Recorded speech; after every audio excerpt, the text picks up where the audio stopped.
Hello everyone, welcome back to my channel. Today, we are going to learn 20 lines on teamwork. Teamwork means working together to achieve a common goal. It helps people share ideas, skills, and responsibilities. Teamwork is important at school, in sports, and at work. A team is stronger when everyone supports each other. It teaches us cooperation, patience, and respect. In a team, everyone has a role to play.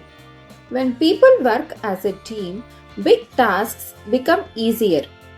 Teamwork builds trust and friendship among members. It helps solve problems faster and better. In group projects, teamwork brings out the best in everyone.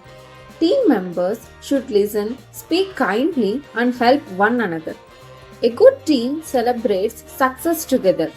Teamwork is not about me, it's about we. Even in families, teamwork keeps everyone happy and united.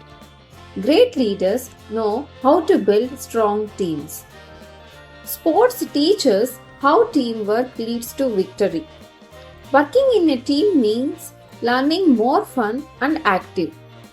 It helps us understand different points of view. Teamwork is a life skill we should all learn. Together, we can do more than we can alone. Thanks for watching. Please share, like and subscribe my channel.